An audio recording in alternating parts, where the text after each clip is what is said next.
ठाकुर रोशन सिंह भारत की आज़ादी के लिए संघर्ष करने वाले क्रांतिकारियों में से एक थे।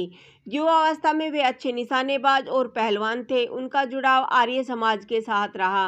असहयोग आंदोलन के दौरान बरेली गोलीकांड में 2 साल की सजा हुई। छूटने के बाद रामप्रसाद बिस्मिल से मिले, जिन्हें एक निशानेबाज की आवश्यकता थी। काकोरी कांड में उन्हें दोषी माना गया और फांसी की सजा सुनाई गई। तो आइए जानते हैं आज के इस वीडियो में ठाकुर सिंह जी के बारे में। ठाकुर रोशन सिंह का जन्म 22 जनवरी 1892 में उत्तर प्रदेश के शाहजहानपुर के नवादा गांव में हुआ था। उनके पिता का नाम ठाकुर जंगी सिंह तथा उनकी माता का नाम कौशल्या देवी था। वे अपने 5 भाई बहनों में सबसे बड़े थे। हिंदू धर्म, आर्य संस्कृति, भारतीय स्वाधीनता और क्रांति के विषय में ठाकुर रोशन सिंह सदैव पढ़ते व सुनते रहते थे। ईश्वर पर उनकी अगाध श्रद्धा थी। हिंदी, संस्कृत, बंगला और अंग्रेजी इन सभी भाषाओं को सीखने के वे बराबर प्रयत्न करते रहते थे। स्वस्थ, लंबे, तगड़े, सबल शरीर के भीतर स्थिर उनका हृदय और मस्तिष्क भी उतना ही सबल और विशाल था। योगदान। गांधी जी के असहयोग आंदोलन के समय रोशन सिंह ने उत्तर प्रदेश के शाहजहानपुर और बरेली जिले के ग्रामीण क्षेत्र में अद्भुत योगदान दिया था। जेल यात्रा। ठाकुर रोशन सिंह 1929 के आसपास असहयोग आंदोलन से पूरी तरह प्रभावित हो गए थे। वे देश सेवा की ओर झुके और अंततः रामप्रसाद बिस्मिल के संपर्क में आकर क्रांति पथ के यात्री बन गए। यह उनकी ब्रिटिश विरोधी और भारत भक्ति का ही प्रभाव था कि वे बिस्मिल के साथ रहकर खतरनाक कामों में उत्साहपूर्वक भाग लेने लगे।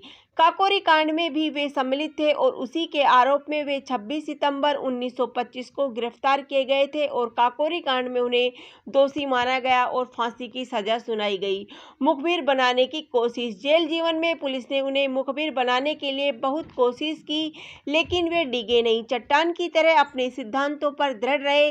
काकोरी कांड के संदर्भ में रामप्रसाद बिस्मिल, राजेंद्र नाथ लाहिड़ी और अशफाक उल्लाह खान की तरह ठाकुर रोशन सिंह को भी फांसी की सजा दी गई थी। यद्यपि लोगों का अनुमान था कि उन्हें कारावास मिलेगा, पर वास्तव में उन्हें वे कीर्ति ही मिलनी थी और उसके लिए फांसी ही श्रेष्ठ माध्यम थी। फांसी की सजा सुनकर उन्होंने अदालत में ओमकार का उच्चारण किया और फिर चुप हो गए। ओम मंत्र के वे अनन्य उपासक थे। काकोरी षड्यंत्र। ठाकुर रोशन सिंह काकोरी ट्रेन लूट में शामिल ही नहीं थे, फिर भी उन्हें गिरफ्तार किया गया और मोहनलाल के खून में मौत की सजा सुनाई गई। जब सजा सुनाई जा रही थी तब जज ने आईपीसी के सेक्शन 121A और 120B के तहत 5 साल की सजा सुनाई थी और रोशन सिंह इंग्लिश शब्द 5 साल आसानी से समझ सकते थे।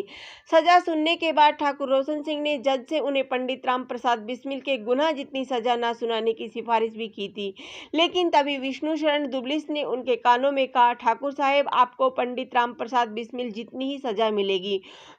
यह शब्द सुनते ही ठाकुर रोशन सिंह अपनी कुर्सी से उठ खड़े हुए और पंडित को गले लगाते हुए खुशी से बोले, ओए पंडित, क्या तुम फांसी तक भी अकेले जाना चाहोगे? ठाकुर अब तुम्हें और अकेला नहीं छोड़ना चाहता, यहाँ भी तुम्हें तुम्हारे ही साथ जाएगा। शहादत। मलाका जेल में रोशन सिंह को 8 महीने तक बड़ा कष्टप्रद जीवन बिताना पड़ा। न जाने क्यों फांसी की सजा को क्रियान्वित करने में अंग्रेज अधिकारी बंदियों के साथ ऐसा अमानुषिक बर्ताव कर रहे थे। फांसी से पहले की रात ठाकुर रोशन सिंह कुछ घंटे सोए, फिर देर रात से ईश्वर भजन करते रहे।